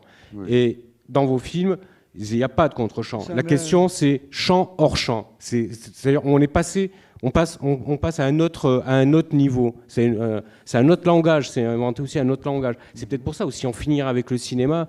On finira avec le cinéma tel qu'il a été écrit pour écrire un nouveau cinéma quelque part. Oui, c'est des tableaux. Ouais. C'est comme des tableaux tout le temps. Des tableaux avec de la profondeur de champ, sans profondeur de champ. Enfin, moi, j'ai conceptualisé mon film un peu comme ça, mais complètement inconsciemment, puisque je le faisais au moment où je le faisais. C'était, comme je t'ai dit... C'était pas, oui, écrit... C'était pas écrit, non. Mais ça s'est trouvé que c'était comme ça. Et je pense que c'est les moyens, l'époque, la liberté... Ouais. qui te permet de faire des choses.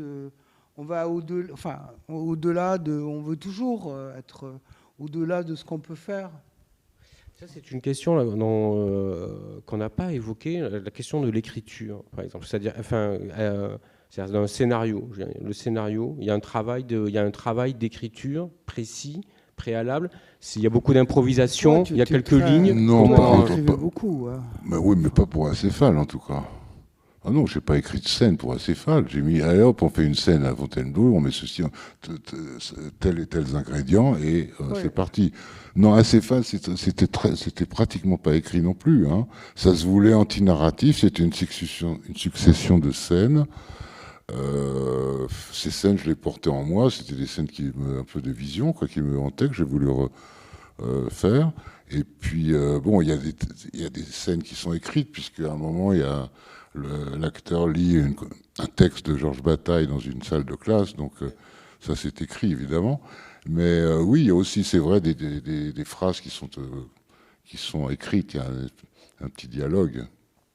Oui, mais je veux dire, oui. Mais sinon, de scénario, non, il n'y a pas de. Vraiment, ça s'est fait un peu à la comme je te pousse et comme dit Jackie, un peu à l'instinct. C'était des choses qui me travaillaient depuis le moment. Et hop, c'était possible de les faire, et hop, ça s'est fait. Mais c'était vraiment comme un enfant dans avec les pâtés de sable, quoi. mais ça veut dire qu'il y avait un travail de... je pense peut-être plus pour Acéphale que pour Deux Fois. Est-ce qu'il y avait des répétitions ? Il y avait des choses de chorégraphie où c'était, en gros, on se met devant la. Je me souviens même lance la pas caméra et on tourne. Je me souviens il y avait pas. des choses que tu devais organiser beaucoup. Organiser, mais enfin, est-ce qu'il y a eu deux prises dans la forêt de Fontainebleau, c'était quand même. Ouais. Oh bon. Oui. En général, c'était quoi ? C'est une prise et c'est bon. Dans mon souvenir, c'est une prise, mais je peux pas être précis quand même et péremptoire là-dessus parce que ça fait 50 ans. Mais dans mon souvenir, c'est une prise. C'est travail avec l'opérateur en amont pour déterminer le cadre, justement. Ouais. Et puis après, demander à l'acteur de venir dans le cadre et de faire son truc. Et puis voilà. Et puis c'était à peu près tout, quoi, comme pratique. Quoi. Donc c'était principalement avec l'opérateur, oui. Et comme la plupart du temps, c'est pas du son synchrone. Ouais, alors ça, c'est quelque chose aussi qui est typique de Zanzibar. Le son, il est complètement retravaillé à côté. Et il n'y a pas de son direct. Il y en a dans une scène au début, là, quand tu chantes. Oui, c'est tout. Ah, c'est la seule scène. Oui, dans la scène d'ouverture dans Céphale. Aussi ouais. Quand Laurent en parle. Oui, quand il parle, ça doit être aussi... ouais, en direct. Quand il dit le discours. Mais enfin, sinon, la Fontainebleau, tout ça, non, c'est pas... Ouais. Bah, ouais. Et toi, Jackie, 2 prises pour 2 fois bah oui, forcément. C'était une seule prise aussi. C'est un piège, là. C'est pareil qu'une seule prise. Ah non, c'est Pareil. toujours 2 prises. Toujours 2, ouais. Pas la première, c'est une seule, Ouais. justement. Mais c'était aussi, c'est très drôle, parce que tu te souviens, Jean Rénal, qui était mon frère, qui était à la télévision, moi j'avais fait le premier plan de 2 fois, en me disant, puisque là, elle est à la grève, peut-être que le premier plan de 2 fois, je peux le montrer à la télévision pour les spectateurs. Enfin, ils vont voir des choses un peu bizarres. D'accord. C'est pour ça qu'à la fin, je dis, cette soirée sera la fin de la signification. Ouais. Et je me prends pour une speakerine, tu vois. Ouais, complètement. Tu prends la pause d'une speakerine. Hein. Je suis allé voir mon frère, j'ai dit, écoute, tu peux passer ça. Il me dit, mais non, mais ça va pas. Mais tu vois, il y avait des choses comme ça aussi qui se passaient, parce que c'était complètement le chaos jusqu'en septembre. Enfin, il n'y avait pas d'organisation de cinéma. Il y avait vraiment. beaucoup moins de pilotes dans l'avion, c'est sûr. Ni de télévision, puisque Schaeffer nous passait les caméras aussi. C'est vrai. Tout ça. C'est vrai. Oui, le service de la recherche de l'ORTF, toutes les années 60, toi, tu as pas mal donné. Moi, j'ai aussi un peu flirté là-bas. Ça a été sympa. C'était un plan, quoi. Ça existait. Ouais. Il y avait des possibilités, quoi, de proposer des trucs, d'avoir des moyens. Et ça, c'est quelque chose sur lequel il faudra qu'on revienne, parce que le service recherche, effectivement, il y a eu des films, il y a des films complètement fous qui ont été faits, produits par la télévision à cette époque-là. Avec des super musiques, la Pierre-Henry. Il y avait les films de Ruiz aussi qui est passé par là. Enfin, il y a des productions. Quand on dit que c'est produit par la télévision, quand on voit les films, quand même, on se dit ah ouais, c'était quand même une drôle d'époque. Ouais. Le service de la recherche de Schaeffer, c'était génial. Ouais. Moi, j'ai monté beaucoup de films avec lui. Il y avait aussi un mouvement de musique avec Stockhausen, avec Eno, avec tous ces gens, Earl Brown, enfin tous ces... C'est un peu ces disciples de John Cage. C'était vraiment... il y avait quelque chose qui se passait, qui était nouveau, quoi. Ouais. Et ça... Et on était tous intéressés à ça. Enfin, moi, en tout cas, j'ai un peu participé, quoi. Bon, très bien. Ça, ce sera une autre histoire. On y reviendra peut-être une autre fois. Donc, vous voulez pas poser Est-ce que vous voulez pas poser une question, là, quand même attends, je vous amène un micro. Voilà, oui, parce que moi, j'entends de moins en moins. Toi aussi? Non, mais parce que j'entendais pas. Moi, c'est celle-là. Toi aussi? C'est la droite. C'est pareil. La droite. Pardon. Tout à l'heure, vous évoquiez le fait de ne pas vouloir faire de lavage de cerveau dans la tête des gens. Et du coup, c'était un peu une des raisons pour lesquelles vous vous êtes retiré du cinéma. Et du coup, je me demandais ce que vous pensiez aujourd'hui de cette présence, de cette omniprésence de l'image dans nos sociétés et de tout ce qu'elle a... Alors là, c'est un abîme sans fond. Est-ce que vous pressentiez la société avant, des images. Moi, j'aime toujours revenir à l'origine, quand on était calfeutré dans sa petite montagne, campagne, je sais pas où, et il y avait le colporteur qui arrivait. Oh, il avait 3 images, il avait 10 images. C'était donc au temps où l'image était rare et désirable et précieuse. Un temps qui n'est pas si loin d'ailleurs, mais enfin bon, qui n'est plus. Et alors aujourd'hui, c'est tout à fait le contraire absolu, c'est le super gavage. Les mômes sont avec une. J'arrive pas à comprendre comment. Alors moi je suis comme tout le monde, j'assiste à ce déferlement. Je pense que c'est le trop est l'ennemi du bien, etc. Et puis c'est vrai qu'à notre époque, on a une espèce de réaction déjà un peu puritaine, je l'appelais janséniste, avec la société du spectacle, qui est déjà une manipulation des cerveaux, et que à la suite de Guy Debord, des situationnistes, on voulait mettre fin. Et puis effectivement, la manipulation avec les images, ou la propagande avec les images, le martelage avec les images, le conditionnement, tout ça, c'est bon. On a vu depuis lors que on est une civilisation de l'image. Hein. L'œil est le plus, c'est le plus requis de tous les sens. Alors maintenant, moi, je pense que c'est complètement dingue et tragique pour les enfants. Hein. Et moi-même, je me sens pas très bien. Mais bon, c'est ça. Si j'ai bien compris votre question, hein, parce que j'avais un peu de mal à comprendre. Vous me faisiez parler des images et de 68.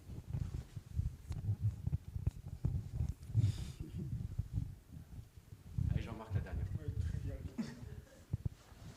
C'est totalement trivial comme question. L'acteur dans Vite, il ressemble tellement à Eustache, je me suis posé la question de qui c'était. Dans Vite, l'acteur qui joue avec l'enfant. Non, c'est pas Eustache, c'est Daniel Pomerol. C'est Pomerol lui-même, hein, et c'est incroyable, la ressemblance, c'est vraiment... Oui, je me suis douté que c'était pas Eustache. C'est vrai qu'il pourrait ressembler. Patrick, dans le micro.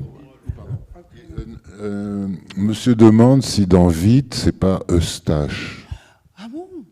Ouais, je trouve. Eh ben, je lui dis Vous non. voulez dire l'acteur, c'est... Ah, Non, on lui a dit que c'est Pomerol, mais c'est vrai que c'est vrai qu'il pourrait ressembler un peu à Eustache. Il a quelque chose. À la voix, j'ai compris que c'était pas Eustache parce qu'il n'a pas l'accent Ils Narbonne. étaient blonds tous les deux, les cheveux raides, ouais. visage assez aquilin. Et sinon, il y avait de ça, c'est vrai. Une autre question triviale, enfin technique. Les plans dans Barcelone, dans Deux fois, on a l'impression de revenir à lumière, c'est-à-dire il y a des gens qui regardent la caméra. Est-ce que comment c'était? C'était une caméra qui était très visible parce que les gens s'arrêtent. Est-ce que vous vous souvenez de ça? Comment ils ont été faits? Est-ce que quoi? Oui. Les gens que tu filmes dans la rue, dans les Ramblas, ils ont l'air d'être. On voit qu'ils voient la caméra. C'est sûr c'est un rapport spécial, quoi. Ah ouais, et c'est. Enfin, moi, on m'a beaucoup complimenté sur ce plan. Moi, je voulais faire comme le cinéma muet, les premiers films de lumière où on filmait la rue, ou l'arrivée du train en gare de La Ciotat. Donc, on avait mis cette grande caméra en bas des Ramblas où il n'y avait pas beaucoup de monde au début, parce que c'était très tôt le matin. Et on s'est mis à côté de la caméra, et la caméra tournait. Et moi, je voulais avoir une scène où, justement, les gens se demandent qu'est-ce qui est filmé, en fait. Et je suis assez content de finir. Après, beaucoup de commentaires qu'on m'a fait et tout ça, mais je trouve ça drôle. Les gens qui viennent, ils regardent la caméra. Et ça m'intéressait. Et après, j'ai fait un plan plus volé, disons, où j'ai mis un téléobjectif. Et là, on voit les gens qui sont... alors ça, c'est à midi ou à 2h de l'après-midi, où il y a beaucoup de monde. Mais j'aime beaucoup le plan où il y a un grand... c'est un peu pris au fisheye. Pas au fisheye, mais au 22, ou je ne sais pas quel objectif. Et grand angle. Et on voit les gens, ils ne savent pas ce qu'on filme, ils regardent, et puis ils ne voient rien, donc ils s'approchent de l'objectif. Et ça, je trouvais ça vraiment bien. J'aimais avoir cette espèce d'idée, justement, comme on en a parlé tout à l'heure, le film muet, où on ne sait pas quoi faire de la caméra. En fait, la caméra existe, elle est là pour que les gens la regardent et viennent comme ça, spontanément. Ouais. Ouais, puis on se dit aussi que peut-être c'est 68, donc c'est ça, en Espagne, ils ont peut-être pas vu beaucoup de caméras encore, et qu'il y a cette ouais. Qu'est-ce que c'est que cet objet, quoi? Un peu comme, effectivement, les films Lumière. J'ai pas compris. En Espagne, quoi. Non, le fait que le... 68, il n'y avait pas beaucoup de caméras en Espagne. Non, c'est ouais, sûr. Donc il y a ce rapport qui est à nouveau recréé, là, qui est marrant. Un peu comme le Joli Mai de Chris Marker, qui est de 62. Le Joli Mai, qui est ce film très, très chouette, qu'il a filmé à Paris, dans la rue, à la fin de la guerre d'Algérie, là. Avec Et Pierre Lhomme. Ouais. Pierre Lhomme. Oui. Non, mais ça, c'est vrai que ces plans de deux fois j'aime beaucoup aussi, c'est super. Ouais, c'est chouette. Et c'est le documentaire, je trouve aussi, c'est le Candid Eye. Alors moi, j'ai une question à te poser, parce que... oui, non, parce qu'il y a 3 opérateurs dans ton film. Il y a Michel Fournier, mais il y a Guy Gilles. Et il n'y avait pas Gigi Fleury? Ah non. Il n'a jamais tourné? Ah bon, d'accord. Ah bah, je me suis trompé. Ah non. Donc, Le plan que vous allez voir, qui est magnifique, qui est vraiment très beau, de Laurent qui dit acéphale, enfin, le texte de bataille. Ça a été tourné par Papa Fournier, je me souviens. Je crois que c'est Guy Gilles qui l'a tourné. C'est pas Fournier, c'est Guy Gilles, mais Guy Gilles n'était absolument pas ni au tournage ni autour de ça. Mais Guy Gilles devait être le chef opérateur, je me souviens, non? Non, c'est Fournier qui. C'est Fournier. Après, on s'est fâché sur une scène, il est parti et j'ai pris Guy Gilles. Ah voilà, c'est ça, voilà. Ok. Non, je me souvenais plus très bien, mais quand toi, même tu as Guy une Gilles, mémoire là. d'éléphant, Non, donc... pour ça, je me souviens quand même, mais c'est pas d'autres techniciens. Mais Guy Gilles, il était dans la nébuleuse Zanzibar ou c'était un Non, ami à vous? non, c'était un emprunt, même pas un ami, je sais même pas comment il s'est retrouvé là. Ah, Il m'a d'accord. dépanné, je crois que c'était un coup de peau. J'ai dû le Ouais. rencontrer à ce moment-là, où je devais le connaître aussi un petit peu, mais pas beaucoup. Dans mon souvenir, je ne me souviens pas tellement de Guy Gilles, en fait. J'ai vu Au biseau des baisers, c'est des films qu'il a fait quand il était jeune. Bon, là, en 68, comme j'avais ce problème avec Michel Fournier au milieu du film, apparemment, Guy Gilles m'a dépanné. Et bien Ouais. dépanné, d'ailleurs. Mais voilà, j'en me souviens absolument pas de... C'est dingue, hein, il y a un gros brouillard, là. Est-ce que ces gars-là ont été payés à la participation? Est-ce qu'ils... je sais pas. Quoi qu'il en soit, parce que les films de Guy Gilles sont très bien aussi, mais ils sont quand même assez éloignés de Ah oui. de l'esthétique Non, Zanzibar. il quand même, avait quoi. rien à Moi, voir avec j'aime beaucoup Zanzibar. ce qu'il a fait, Guy Gilles, c'est formidable. Rien à voir. Non, c'est juste l'histoire de la caméra, quoi, qu'il a tenue là. Tu voulais dire autre chose? Non. Je sais pas, ouais, j'ai vu les deux Serge Bar, là, donc celui de tout à l'heure et celui de l'autre jour, on a vu Ici et Maintenant. Ouais, qui m'ont réellement impressionné, je peux le dire. Non, Ouais, j'essaie de on parler. a tellement de mal à entendre, Oui. excusez-nous. Quel rapport vous aviez avec Serge, là j'ai l'impression que le geste cinématographique chez lui est quand même un peu différent de ce que vous avez fait tous les deux. Il y a quelque chose de chimique sur la perception même, enfin des choses comme ça qui sont un peu hypnotiques. Quelque chose de chimique. Chez Serge Bar. Serge Bar, ouais. Oui. Dans ce que vous venez de voir là. Ouais, celui de... Dans Ici et Maintenant aussi, parce que c'est Alécan aussi qui a la photo qui est pour les deux films. Et donc ouais, il y a un geste différent chez Serge Bar que dans les films de Serge Bar, que dans nos films. que dans vos films tous les deux. Non, dans le micro. Oui, je suis d'accord. Serge Bar. La question, c'était quelle relation, enfin voilà, quelles étaient votre relation avec Serge Bar? Moi, elles ont été extrêmement congrues, très très peu. Je l'ai rencontré en avril 68. On s'est connus jusqu'à l'hiver 68. Et après, je ne l'ai plus jamais revu, sauf une fois, il y a 15 ans à Paris, un soir, dans un restaurant avec Jackie. Donc, je l'ai très peu connu. Voilà, c'était pas un ami du tout, quoi. Simplement, je l'ai connu parce qu'il était avec Garel, qu'il était il était dans le coin avec Jouffroy. C'est vrai que c'était un peu une des bandes que je fréquentais à cette année-là, quoi. Et donc Serge Bar,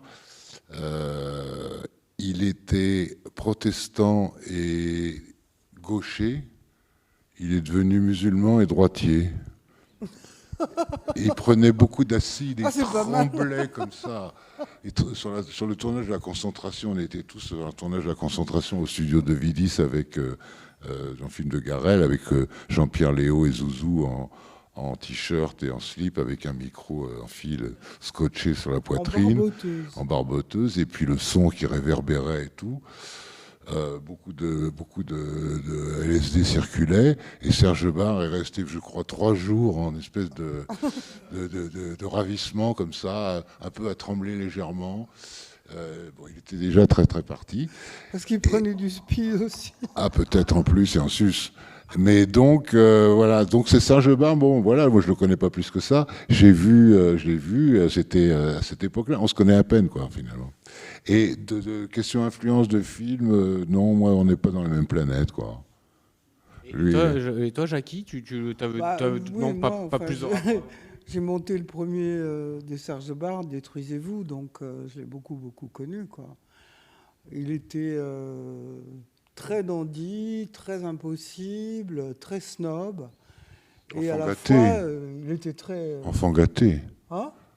Enfant gâté. Oh, oui, c'était une famille de hauts bourgeois, de la haute bourgeoisie, qui se rébellait complètement.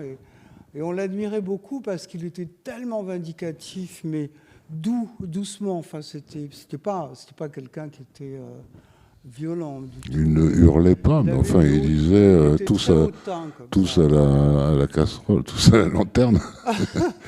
Mais il ne hurlait pas, non? Enfin, en tout cas, moi, j'ai eu une expérience un peu spéciale, puisque j'étais la monteuse, mais il ne fallait pas que je monte. C'est-à-dire que je faisais les collures. Et en fait, Garel m'admirait pour ça, et Serge Barre aussi, parce que je disais, moi, j'étais assez étonné de ce qu'il faisait, et je voulais respecter tout ça. Et il se trouve que maintenant, comme je suis plus ou moins pas l'ayant droit, mais enfin, je dirige un peu la compagnie Zanzibar pour la distribution, Serge veut toujours enlever la scène, parce qu'il est devenu islamiste. Enfin, il s'est converti à l'islam. Il est devenu musulman. Pas islamiste, non. Ouais, il est devenu musulman. Et il est très pieux, etc. Et il me dit, tu sais, il faut absolument que tu couples la scène de cul entre Alain Jouffroy et Caroline de Binderne. Je dis, écoute, tu te prends les ciseaux et tu te la coupes. Mais moi, jamais. Et alors, c'est toujours un dialogue comme ça. Quand il vient à Paris, il me dit, ah, tu sais, le film va passer au Centre Pompidou. Tu as bien compris, il faut que tu coupes la scène. Non, j'ai toujours été la monteuse qui ne coupe pas. Parce que c'était ça, l'histoire aussi. C'était que pas du tout émasculante. Il fallait écouter les réalisateurs. Enfin, moi, j'étais la technicienne. Voilà. Alors, on faisait... Après, j'ai beaucoup bossé avec le son, parce qu'il y avait le son, c'était n'importe quoi.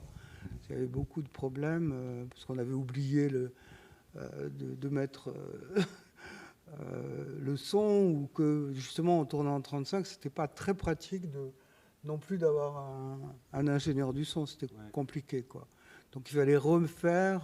Et là, j'étais plutôt bonne au point de vue des resynchronisations, des doublages et tout ça. Donc, voilà. C'est ça mon expérience avec Serge Barre. Et ceci dit, Détruisez-vous est quand même, c'est un film quand même différent que Fun and Games et Ici et Maintenant, hein, qui sont beaucoup plus des films plasticiens. Détruisez-vous, c'est avril 68, donc on est dans avant l'avant-mai, mais c'est vraiment c'est un film pamphlet, hein, véritablement. Hein, Détruisez-vous, ça a été tourné en avril. Ouais. Juste au moment où il y avait juste après mars, en fait, pendant la grève à Nanterre. Ouais. C'est très. Maintenant, ça devient historique. Jouffroy et Barre, c'était Robespierre et Saint-Just. Robespierre. Voilà. Et oui, et on avait notre Madame sans gêne. Non, la comtesse de Cabarrus. Dans la collectionneuse, tu te souviens, justement, tu en as parlé au début, mais c'est vrai que le prologue de la collectionneuse, on voit Jouffroy et Pomerol, qui discutent justement de l'art, comment l'art échappe, comment l'art n'est plus là, comment l'art est redéfini, etc. Et ça, c'est vraiment, le prologue est magnifique.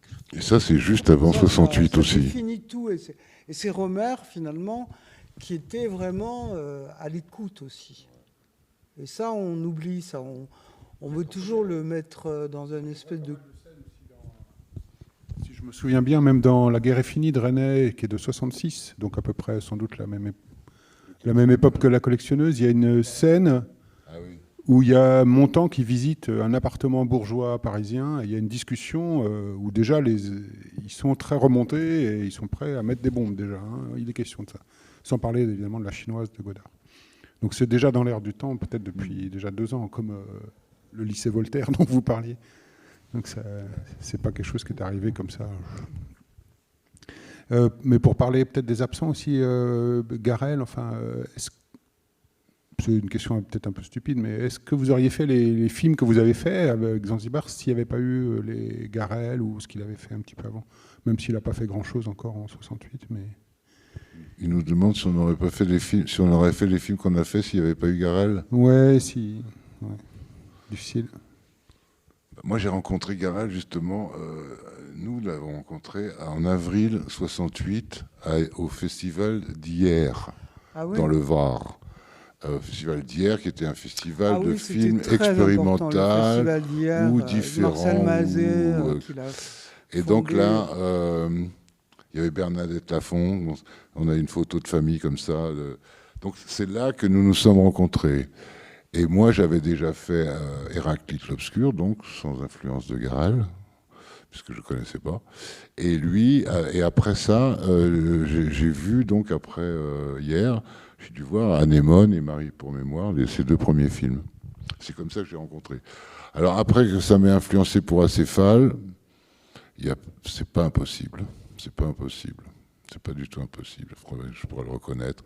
Bon, il y a la touche de Fournier aussi, son opérateur.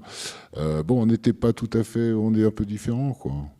Mais disons que, enfin, bon, moi, Acéphale, c'est assez perso pour que ça ressemble pas trop à Garel, disons. Mais quand même, il y a peut-être des ponts, des relations, des façons de faire, je ne sais pas.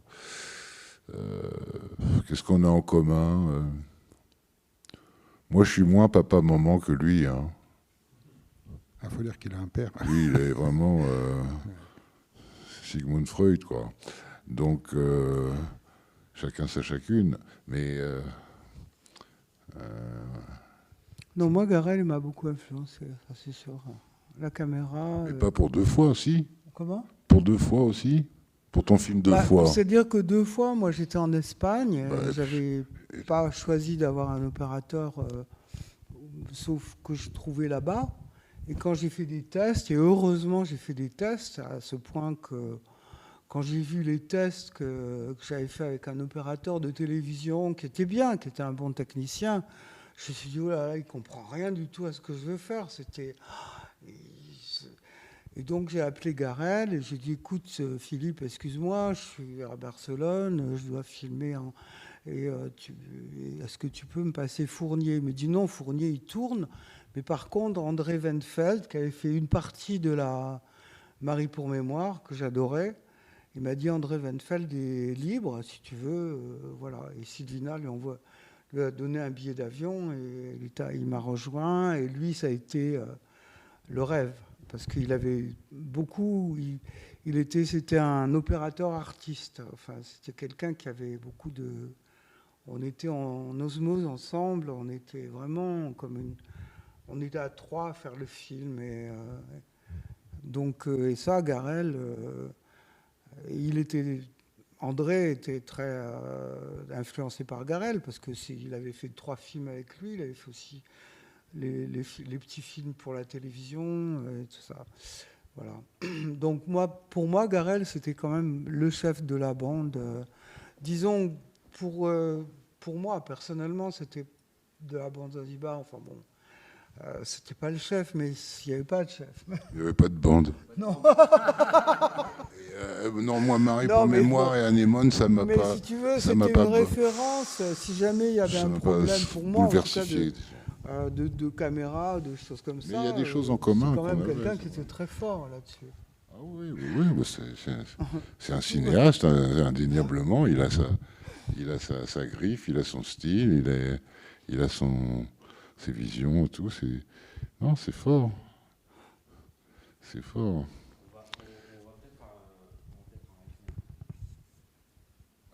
On va peut-être arrêter. Oui, D'accord. Non, parce que ça fait 1h30. Oui, ça fait 1h30 qu'on parle, donc on peut peut-être. Ah bon? Ouais. On commençait à être un peu bien là. Ah ouais. Bon. Mais Merci mais beaucoup. si vous voulez continuer. Merci beaucoup. À tous les deux.